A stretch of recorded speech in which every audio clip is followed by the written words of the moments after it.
सभी प्यारे विद्यार्थियों का स्वागत है। आज हम बात करने वाले हैं एनसीईआरटी क्षितिज जो बुक है क्लास 10th उसका पार्ट 1 देखेंगे। पार्ट 1 का नाम है पद। इस पाठ को लिखने वाले कवि हैं सूरदास जी ने इस पाठ को लिखा है। प्यारे विद्यार्थियों, मैं आपको अवगत करा देता हूँ इस वीडियो के लास्ट में इस पाठ से संबंधित जितने भी हमारे प्रश्न वस्तुनिष्ठ प्रश्न आ सकते हैं उससे संबंधित हम बात करेंगे। आप वीडियो को पूरा अवश्य देखिएगा। लास्ट में मैं आपको बताने वाला हूं मोस्ट इम्पोर्टेंट क्वेश्चन जो वस्तुनिष्ठ प्रश्न हो सकते हैं, जो खाली स्थान में और जो ऑब्जेक्टिव टाइप क्वेश्चन आते हैं उनमें आ सकते हैं या सत्य में पूछा जा सकता है, जिसके बारे में हम बात करेंगे। तो बच्चों, आज मैं आपको जो हमारी नई बुक आई है एनसीईआरटी वाली, उसके आधार पर मैं देखिए यहाँ पर बिल्कुल अपने हाथ से लिखे हुए प्रश्न हैं ये, ठीक है, जिसको मैंने बिल्कुल क्या है कि ये जो हमारा पहला प्रश्न है बहुत ही बड़ा है, ठीक है, इसको बहुत ही छोटा किया गया है और इसकी भाषा बिल्कुल सरल की गई है, जिससे आप आसानी से इसको याद कर लेंगे। देखिएगा यहाँ पर हम इस पाठ को पूरे अच्छी तरह से समझ चुके हैं। पहले वीडियो में मैंने आपको सस और वाचन करके इस पाठ को पढ़ा दिया है। यदि आपने उस वीडियो को नहीं देखा है तो उसकी लिंक आपको इसी वीडियो के डिस्क्रिप्शन में मिल जाएगी, या आप चैनल के प्लेलिस्ट में जाकर देख सकते हैं। चैनल की जो प्लेलिस्ट है उसमें एक प्लेलिस्ट बनी है एनसीईआरटी हिंदी क्लास 10th, इस नाम से प्लेलिस्ट है, आप जाकर देख सकते हैं, या आप हमें कमेंट करके पूछ सकते हैं। आपको उस कमेंट बॉक्स में ही लिंक सेंड कर दी जाएगी। चलिए फ्रेंड्स, आज हम शुरू करेंगे। इन प्रश्नों को कंप्लीट कर लेते हैं, कुछ ही समय में हम इनको कंप्लीट कर लेंगे। ध्यान से एक एक प्रश्न को देखिएगा और समझिएगा और अपनी कॉपी में इन प्रश्नों को नोट कीजिएगा। साथ ही मैं आपको बता देता हूं, जितने भी दोस्त हमारे लाइव देख रहे हैं, क्योंकि अभी हमारी क्लास जो चल रही है वो लाइव चल रही है, यदि आप चैनल पर पहली बार विजिट किए हैं तो चैनल को जरूर सब्सक्राइब कीजिएगा अगले अपडेट को पाने के लिए, ताकि जब भी अगला वीडियो आएगा उसका नोटिफिकेशन आपको मिल जाएगा। चलिए फ्रेंड्स, शुरू करते हैं आज के इस वीडियो को। पहला प्रश्न, गोपियों द्वारा उद्धव को भाग्यवान कहने में क्या व्यंग निहित है? ठीक है, ये आपका क्वेश्चन हो गया। उत्तर यहाँ पर देखेंगे। गोपियाँ उद्धव से कहती है कि, यहाँ पर कृष्णा नहीं है, ठीक है, कृष्ण आएगा, थोड़ा सा आप ध्यान दीजिएगा, कृष्ण आएगा, कृष्ण आपको लिखना है यहाँ पर, ठीक है, कृष्ण लिखा गया है। तो यहाँ पर देखिएगा, गोपियाँ उद्धव से कहती है कि कृष्ण के समीप रहकर भी तुम कृष्ण के प्रेम में नहीं बंधे हो, तुम बहुत भाग्यशाली हो। यहाँ पर असल में व्यंग कर रही है कि तुमसे अधिक भाग्यहीन कोई नहीं हो सकता जो कृष्ण के प्रेम के आनंद को महसूस नहीं कर सकते। ठीक है, ये आपका बिल्कुल, ये बहुत ही बड़ा प्रश्न था साथियों, और इसको बिल्कुल सरल कर दिया गया है आपके सामने। इसको आसानी से आपको याद करना है। ये दो जगह यहाँ पर देखिएगा कृष्णा लिखा है, तो ये लिखने में थोड़ी मिस्टेक हो चुकी है यहाँ पर। अब इसको हम काट नहीं सकते, लेकिन फिर भी मैं आपको बता देता हूँ। आप क्या लिखेंगे, यहाँ पर कृष्ण लिखेंगे, ठीक है, ध्यान रखिएगा। एक जगह यहाँ पर था और एक जगह और जहाँ पर कृष्णा आया था वहाँ था, ठीक है, तो आप थोड़ा सा ये ध्यान दे लेना। चलिए दूसरा प्रश्न हम देखेंगे, क्योंकि हमारा वीडियो काफ़ी बड़ा होने वाला है, तो मैं आपको जल्दी जल्दी बताऊंगा यहाँ पर, और लास्ट में मुझे आपको मोस्ट जो हमारे इंपॉर्टेंट क्वेश्चन थे वस्तुनिष्ठ प्रश्न वो भी आपको बताना है।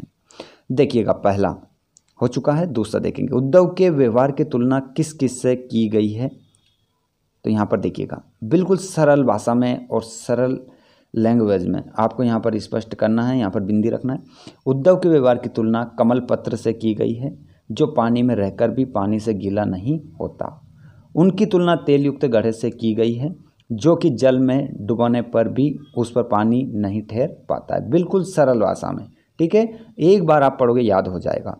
दूसरा, यदि आप किसी भी गाइड में देखेंगे तो आपको इतना सरल मिलने वाला नहीं है। क्वेश्चन नंबर तीसरा देखेंगे।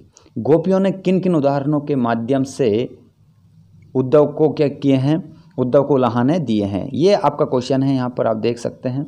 इसको मैं हटा देता हूँ यहाँ से, ठीक है, ये देखिए, ये क्वेश्चन आपका यहाँ पर से क्वेश्चन है। क्वेश्चन को आप अच्छे से नोट करें और उत्तर देखिएगा। गोपियों ने निम्न उदाहरणों के माध्यम से उद्धव को उल्हाने दिए हैं। गोपियाँ कहती है कि उद्धव तुम भाग्यशाली हो जो कृष्ण के समीप रहकर भी उनके प्रेम में नहीं डूबे। दूसरा पॉइंट, कृष्ण के प्रेम रूपी प्रति नदी में तुमने अपने पांव नहीं डुबाए हैं। अगला देखिएगा, तुम्हारी दृष्टि कृष्ण के रूप सौंदर्य से प्रभावित नहीं हुई और तुम्हारे मन में प्रेम नहीं पनपा। ये जहाँ पर मैं बिंदी लगा रहा हूँ वहाँ पर आपको बिंदी लगाना है, थोड़ा सा ध्यान देना है ये, ठीक है। ये छोटी छोटी मिस्टेक नहीं करना है।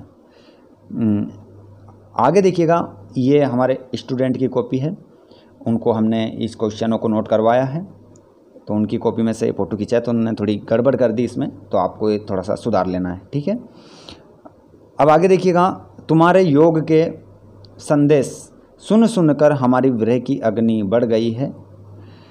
और पांचवा पॉइंट देखेंगे, तुम पहले से ही चतुर थे और अब कृष्ण से राजनीति के ग्रंथ पढ़कर अधिक चतुर बन गए हो, ठीक है। ये 5 पॉइंट आपको इसमें लिखना है। क्वेश्चन नंबर बच्चों यहाँ पर 4 देखेंगे, उद्धव द्वारा दिए गए योग के संदेश ने गोपियों की विरह अग्नि में घी का काम कैसे किया। हाँ, तो देखिए अब यहाँ पर मैं आपको बता देता हूँ, जल्दी जल्दी बता देते हैं, हमारा वीडियो बड़ा नहीं होना चाहिए क्योंकि आपको नोट भी करना है, सुनना भी है। तो यहाँ पर देखिए, गोपियाँ कृष्ण के आने की आस लगाए बैठी थी। वे मान रही थी कि कृष्ण उनसे मिलने अवश्य आएंगे या फिर प्रेम संदेश भेजेंगे। इसी आस में, अब देखिएगा यहाँ पर ये जो आस लिखा है ना, ऐसे लिखना है आपको, ठीक है, आस, ठीक है, ऐसे। आस के बल पर विरह की जो अग्नि थी उसमें वो क्या कर रही थी, जी रही थी, परंतु उद्धव के माध्यम से भेजे गए योग के संदेश ने उन्हें बहुत दुख पहुंचाया और उनकी विरह अग्नि को बढ़ा दिया। ये छोटा सा क्वेश्चन यहाँ पर आपका उत्तर भी आपके सामने है। देखिए 5वां प्रश्न, मर्यादा न रही। मर्यादा का मतलब होता है मर्यादा के माध्यम से कौन सी मर्यादा न रहने की बात की जा रही है। तो यहाँ पर आप, अब ये क्वेश्चन है, इसका उत्तर ये है। जल्दी से आप देखेंगे, गोपियों का मानना है कि प्रेम के बदले प्रेम ही दिया जाना चाहिए। श्री कृष्ण ने गोपियों के प्रेम के प्रतिदान में स्वयं न आकर, यहाँ पर बिंदी लगाएंगे और ये यह है, पीछे ध्यान रखिएगा, स्वयं न आकर और प्रेम संदेश न बेचकर प्रेम की मर्यादा तोड़ दी है। उन्होंने प्रेम निभाने की बजाय निरस योग संदेश बेचकर गोपियों से छल किया है। ये क्वेश्चन आपको नोट करना है, बहुत ही प्यारे प्यारे आंसर आपको यहाँ पर कराए गए हैं। यदि आप अपनी किसी भी गाइड का आंसर देखेंगे तो आप एक ही उत्तर को देखकर भ्रमित हो जाएंगे। बहुत ही बड़े बड़े उसमें दे रखे हैं, ये बिल्कुल हमने इसको काट छाट कर छोटे किए हैं ताकि आपको समझ में अच्छे से आए, ठीक है। इनको करने में काफ़ी टाइम लगता है और आपको बिल्कुल यहाँ पर कह सकते हैं कि पके पकाए क्वेश्चन के जो आंसर हैं वो मिल चुके हैं। आप अच्छे से नोट करना और याद करना, एक ही बार में आपको याद हो जाना चाहिए, ठीक है।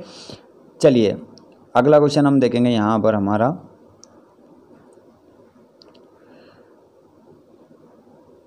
गोपियों का मानना है कि प्रेम के, ये तो हो गया ना। क्वेश्चन नंबर 6 देखेंगे कि कृष्ण के प्रति अपने अनन्य प्रेम को गोपियों ने किस प्रकार अभिव्यक्त किया है, ठीक है। ये आपका 6ठा प्रश्न है, इसका उत्तर बताता हूँ। ये उत्तर देखिएगा और इसको नोट कीजिएगा पूरा। देखिए अब मैं वीडियो बड़ा ना करते हुए जल्दी से मैं आपको पूरा वीडियो दिखा देता हूँ, प्रश्न बता देता हूँ। आप क्या करेंगे, वीडियो को थोड़ा सा रोक कर या स्क्रीनशॉट लेकर अपनी फिर कॉपी को कंप्लीट आप करेंगे। यहाँ पर देखिए मैं बता देता हूँ, यहाँ पर देखिए पूरा, ये आपको इसमें लिखना है 6ठे वाले प्रश्न का ये उत्तर हो गया, ठीक है। अब क्वेश्चन नंबर हम 7 देखेंगे। यहाँ पर क्वेश्चन नंबर 7 क्या है कि गोपियों ने उद्धव से योग की शिक्षा लोगों को देने की बात कही है। कैसे देने की बात कही है, तो यहाँ पर देखिएगा, गोपियाँ कहती है कि हे उद्धव, मतलब जो गोपियाँ थी ना, गोपियों ने उद्धव से ये योग की शिक्षा कैसे लोगों को देने की बात कही गई है। यहाँ पर ये योग काटना है, ठीक है, आपको एक जगह ही लिखना है। तो गोपियाँ कहती है कि हे उद्धव, योग संदेश उन लोगों को दो जिनका मन क्या है, अस्थिर है। हमें इसकी आवश्यकता नहीं है। क्योंकि हमारा मन तो कृष्ण पर स्थिर हो गया है और कहीं लगता ही नहीं है। अर्थात जो चंचल मन वाले हैं उनको दो, ऐसा गोपियों ने कहा था। तो यहाँ पर क्वेश्चन नंबर 8 आप देख सकते हैं साथियों, अच्छे से नोट कीजिएगा। और यहाँ पर अब हम आगे बढ़ जाते हैं। इसको आप वीडियो को रोकें थोड़ा सा और इसको नोट कीजिएगा। क्वेश्चन नंबर 9 देखेंगे आप, ठीक है। गोपियों के अनुसार राजा का धर्म क्या होना चाहिए? तो गोपियाँ कहती है कि राजा का धर्म प्रजा को सताना नहीं बल्कि उनकी प्यास को दूर करें, ठीक है, यह प्यास को दूर करना है, ऐसा आप लिख सकते हैं। क्वेश्चन नंबर 10 आप देखेंगे। हाँ, साथ ही यदि आपको किसी प्रकार की प्रॉब्लम हो रही है तो आप कमेंट करके बता सकते हैं, उसका समाधान आपको बता दिया जाएगा किस प्रकार आप उसको सही करेंगे। किसी भी प्रकार की दिक्कत आना चाहिए, कोई भी दिक्कत हो ज़रूर पूछना। यदि आपको दूसरे वीडियो नहीं मिल रहे हैं तो आप कमेंट करके पूछ सकते हैं। संस्कृत हिंदी के सभी वीडियो डाल दिए गए हैं, जो भी वीडियो चाहिए कमेंट कीजिएगा, नहीं मिलता है तो आपको कमेंट बॉक्स में लिंक सेंड की जाएगी।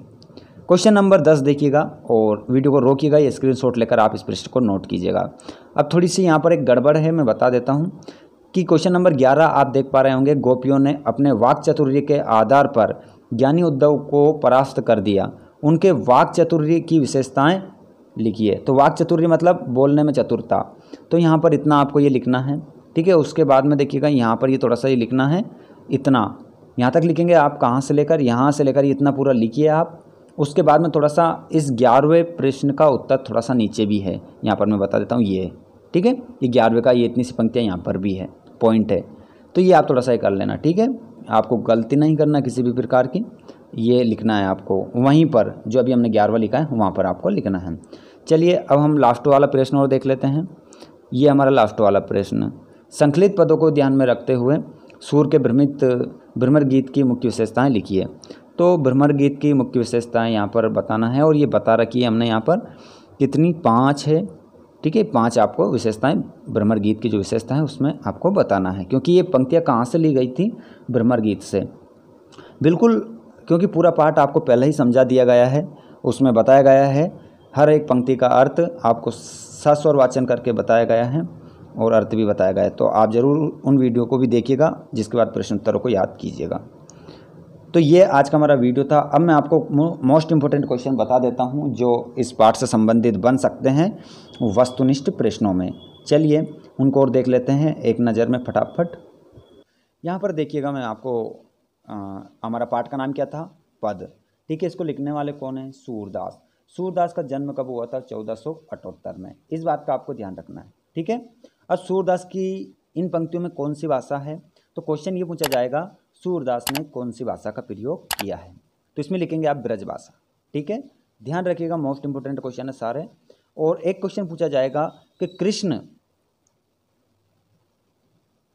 कृष्ण के भक्त थे कौन, सूरदास। तो सूरदास किसकी भक्ति करते थे, तो कृष्ण की भक्ति करते थे। मोस्ट इंपोर्टेंट क्वेश्चन है, हर साल, इससे पहले भी पूछा गया है, ठीक है, और ये क्वेश्चन आता ही आता है। देखिए यहाँ पर भी हमारी ऑनलाइन क्लास चल रही है और यहाँ पर फ़ोन आ रहा है, ठीक है। तो जल्दी हम ख़त्म करते हैं इसको, 2-3 बार फ़ोन आ गया, कोई परेशान हो रहा है तो उनसे बात करते हैं, उसके बाद अगला वीडियो आपको पार्ट 2 मिलेगा। देखिए यहाँ पर हम तीसरा प्रश्न पूछा जाता है, सर्वश्रेष्ठ रचना सूरसागर, ठीक है, सूरदास ने लिखी है। और सूरदास के गुरु का नाम क्या था, ऐसा क्वेश्चन पूछा जा सकता है, तो वल्लभाचार्य, नोट कर लेना। और जिसके बाद में एक विशेषता बता देता हूँ, सूरदास जन्म से क्या थे, अंधे थे, और प्रमुख अष्ट छाप कवियों में से एक कवि सूरदास जी भी थे। तो ये आज का हमारा मोस्ट इम्पोर्टेंट चैप्टर था, जिसको आपको एक अच्छे तरीके से बताने की कोशिश की है।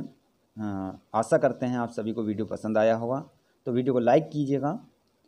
अपने सभी जितने भी क्लास 10th वाले स्टूडेंट हैं, आपके फ्रेंड्स हैं, उनको अपने व्हाट्सएप ग्रुप पर या कॉन्टेक्ट पर शेयर कीजिएगा, अपने स्टेटस पर शेयर कीजिएगा, ताकि वो भी इन प्रश्नों को आसान भाषा में सीखें और याद करें। धन्यवाद आप सभी का। इसी प्रकार आप जुड़े रहें और अपनी स्टडी को सुचारू रूप से जारी रखें। किसी प्रकार की समस्या आए तो आप तुरंत कमेंट करके पूछना, तुरंत आपको उसका उत्तर मिल जाएगा। धन्यवाद। Thanks for watching.